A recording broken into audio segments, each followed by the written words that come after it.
आज सुबह में वक्त हो गया है हमारे मॉर्निंग स्पेशल का। आपके साथ मैं हूं मीनाक्षी कटवाल। बात होगी मंदिर के एक रहस्य की। दुनिया की इकलौती ऐसी जगह जहां पर आप बाघों के साथ सेल्फी ले सकते हैं, उन्हें नूडल्स खिला सकते हैं, उनके साथ अटखेलियां कर सकते हैं। लेकिन इसी मंदिर में, मंदिर के फ्रिज के अंदर बाघ के बच्चों के 40 शव मिले हैं। क्या है ये रहस्य और ऐसा क्यों हुआ, इस पर हमारी रिपोर्ट देखिए।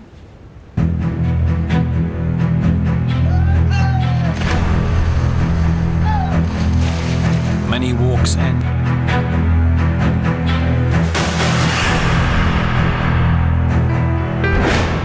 मंदिर में बाघ के 40 बच्चों की मौत। मंदिर में आदमखोरों के दुश्मन। मंदिर में आदमखोरों का कारोबार।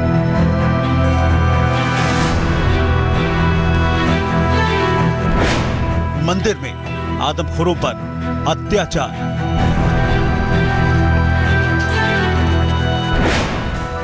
मंदिर में नशे में होते हैं आदमखोर।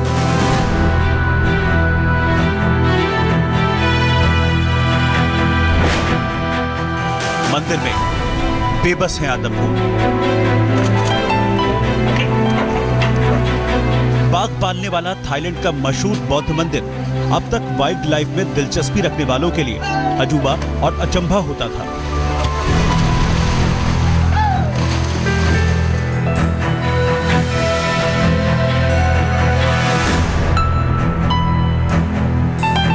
साधुओं के साथ बाघों के खेलने, खाने, चलने, नहाने और अटखेलियां करने की तस्वीरें देखने दुनिया भर से पर्यटक थाईलैंड के इस मंदिर में आते थे।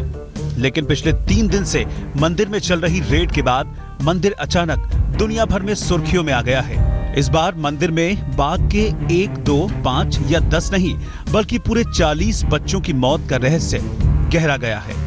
बुधवार को मंदिर में हुई रेड के दौरान जब थाईलैंड के डिपार्टमेंट ऑफ नेशनल पार्क्स की टीम ने मंदिर के एक फ्रीज को खोला तो सबकी आंखें खुली की खुली रह गईं। फ्रिज में बाघ के 40 बच्चों के शव रखे हुए थे। पिछले 3 दिन से जारी इस रेड के दौरान ऐसी कई चीजें मिल चुकी हैं जिनके बाद से दुनिया भर में मशहूर इस बौद्ध मंदिर पर आदमखोरों के कारोबार का आरोप लग रहा है। शक जताया जा रहा है कि मंदिर में आदमखोरों को नशे में रखा जाता है। शक ये भी है कि बाघों से अवैध और गैर कानूनी तरीके से प्रजनन कराया जाता है। शक ये भी है कि बाघों के बच्चों को दुनिया भर में बेचा जाता है।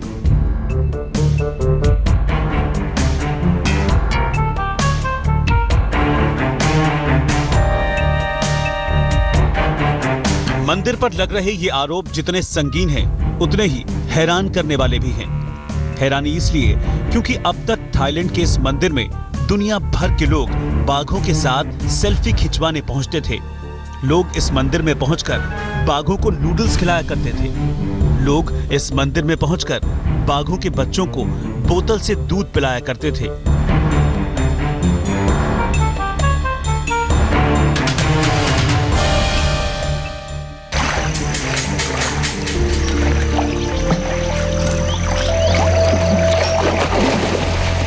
लोगों के लिए हैरानी की बात यह थी कि बौद्ध गुरुओं के इशारों पर आदमखोर जानवर पालतू कैसे बन सकते हैं। तो मानने वाले इसे बौद्ध गुरुओं के तप और उनकी साधना की ताकत का चमत्कार भी कहते हैं।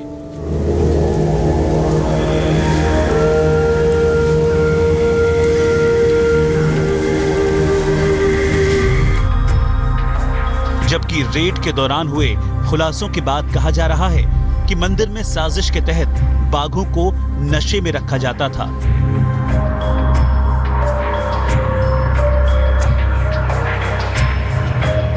जिससे वो आदमखोर न रहकर बिल्लियों की तरह बर्ताव करने लगते थे। हालांकि थाईलैंड में कई सालों से जानवरों के लिए काम करने वाली संस्थाएं मंदिर पर ऐसे आरोप लगाती रही हैं और मंदिर में मौजूद बाघों को राष्ट्रीय वाइल्ड लाइफ सेंचुरी में शिफ्ट करने की मांग भी करती रही हैं। लेकिन थाईलैंड में दिसंबर 2015 में वाइल्ड लाइफ से जुड़े कानून में भारी बदलावों के बाद मंदिर के खिलाफ कार्रवाई शुरू की गई है।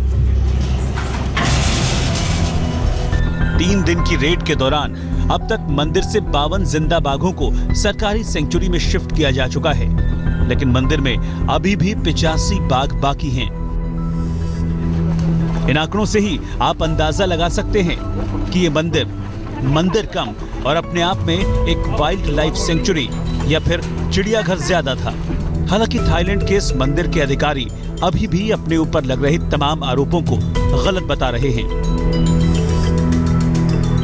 लेकिन मंदिर में चल रही रेड के बाद एक हो रहे खुलासे न केवल हैरान करने वाले हैं, बल्कि उन लोगों का विश्वास भी तोड़ने वाले हैं जो मंदिर में बिल्लियों की तरह खेलते बाघों को साधुओं की तपस्या का चमत्कार मानते थे। आज तक ब्यूरो।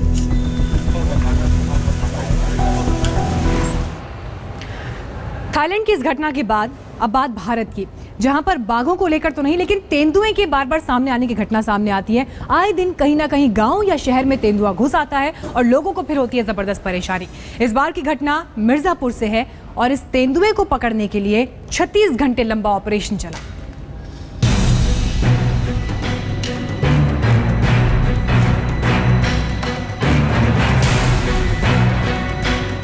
छत्तीस घंटे का ऑपरेशन तेंदुआ। मकान के अंदर तेंदुए का डेरा।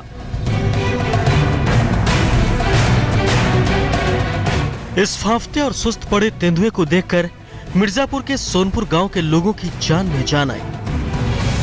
थकने से पहले इसने पूरे इलाके के लोगों को खूब छकाया। इस दौरान इसने 2 लोगों को घायल भी कर दिया, जिनका अभी इलाज चल रहा है। दरअसल पानी की तलाश में 31 मई को यह तेंदुआ इस गांव में घुसा था। तेंदुआ देखते ही गांव वालों में हड़कंप मच गया और इसके बाद तो तेंदुआ पीपल के पेड़ पर चढ़कर बैठ गया। कई घंटों के बाद जब ये नीचे उतरा तो एक गांव वाले के घर में घुस गया और तब से यहीं बैठा रहा। पेड़ पे था 4 घंटे पहले, सुबह 6 बजे की ये बात है। एक आदमी को घायल करने के बाद ये पेड़ पे चढ़ा। पेड़ पे लगभग 4 घंटे था और शोर शराबा सुनने के बाद धूप जब इसे लगी बहुत तेज तो वहां से डायरेक्ट उतरा, 2 लोगों को और घायल करते हुए सीधे घर में घुस गया। इसे पकड़ने के लिए वन विभाग तो उसी दिन आ गया, लेकिन तेंदुआ काबू में नहीं आ रहा था। पिंजड़ा भी तैयार था। आखिरकार बड़ी मुश्किल के बाद इसे बेहोशी का इंजेक्शन दिया गया और तब कहीं जाकर रात 8 बजे काबू में आया। यहाँ पे घरों में दरवाजे नहीं है तो उसको हमने बंद किया था, लेकिन लेपर्ड इतना शक्तिशाली जानवर है कि हम उसको ट्रांसफर केज में नहीं कर पा रहे थे, क्योंकि अगर हम निकालते तो हो सकता है इतनी पब्लिक चढ़ती थी, पब्लिक को घायल करता, किसी की जान जाती, किसी को नुकसान होता या जानवर खुद भी मर सकता था। तो हमने वेट करना मुनासिब समझा कि ट्रैंक्विलाइजिंग टिप जो हमारी कानपुर से आ जाए वो इसको बेहोश कर दे, हम इसको सुरक्षित निकाल लें, ना आदमी का नुकसान हो न जानवर का नुकसान। पूरे 36 घंटे तक वन विभाग बेबस दिखा। उसके पास संसाधन ही नहीं थे। वन विभाग चाहे जो दलील दे, लेकिन 36 घंटे तक इसके खुराफात वन विभाग की काबिलियत पर सवाल खड़े करता है। सुरेश कुमार सिंह, मिर्जापुर, आज तक। और आइए आपको दिखाते हैं अब एक हैरान करने वाली घटना। देश का सबसे बड़ा एयरपोर्ट, संवेदनशील एयरपोर्ट, वीवीआईपी एरिया में आने वाला और साथ ही हाई सिक्योरिटी जोन। हम बात कर रहे हैं दिल्ली एयरपोर्ट की, जहां पर 10 दिन तक एक शख्स घूमता रहा, किसी को पता तक नहीं चला, कोई उसे गिरफ्तार नहीं कर पाया और इस व्यक्ति के पास था फर्जी टिकट।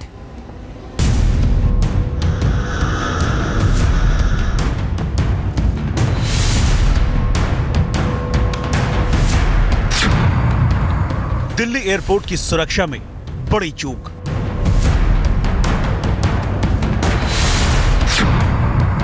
दस दिन तक एयरपोर्ट में रहा अनजान शख्स।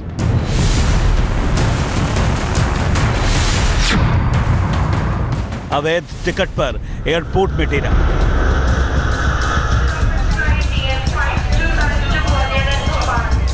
भारत के सबसे बड़े इंटरनेशनल एयरपोर्ट में सबसे बड़ी लापरवाही सामने आई है, वो भी उस वक्त जब देश 26 जनवरी की तैयारी कर रहा था और पूरी राजधानी का चप्पा चप्पा हाई अलर्ट पर था। उसी दौरान राजधानी के इंदिरा गांधी इंटरनेशनल एयरपोर्ट पर एक अनजान शख्स पूरे 10 दिन तक डेरा डाले रहा और किसी को भनक तक नहीं लगी। 9 जनवरी को यह युवक इस एयरपोर्ट में दाखिल हुआ, वो भी एहतियात एयरलाइंस के फर्जी टिकट के दम पर। लेकिन उस दिन इसे पकड़ लिया गया और सुरक्षा कर्मियों ने इसे एयरपोर्ट से बाहर कर दिया। लेकिन इसकी चालाकी देखिए, इसने टिकट का दोबारा प्रिंट आउट निकालकर दूसरे गेट से एंट्री कर ली और फिर इसका टिकट किसी ने चेक नहीं किया। इसके बाद वो 1-2 नहीं, पूरे 10 दिन तक एयरपोर्ट में जमा रहा। आखिरकार 10 दिन बाद 21 जनवरी को सीआईएसएफ की निगाह इस पर गई और फिर इसे दिल्ली पुलिस के हवाले किया गया।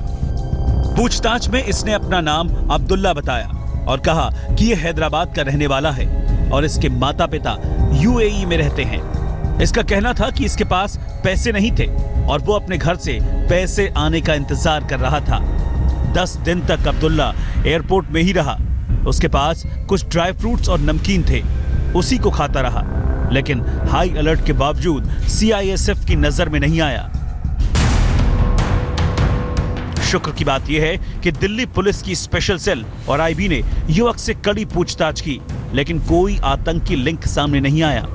पर ऐसी घटना से कई सवाल जरूर खड़े होते हैं। सोचिए, जिस एयरपोर्ट के कोने कोने पर कैमरे लगे हैं, हर जगह सीआईएसएफ के जवान तैनात रहते हैं, जिस इलाके को बेहद संवेदनशील माना जाता है, और वो भी उस देश का जो लगातार आतंकियों के निशाने पर रहता है, वहां ऐसी चूक हमारी चौकसी के दावों की पोल खोलती है। तंसीम हैदर, दिल्ली आज तक।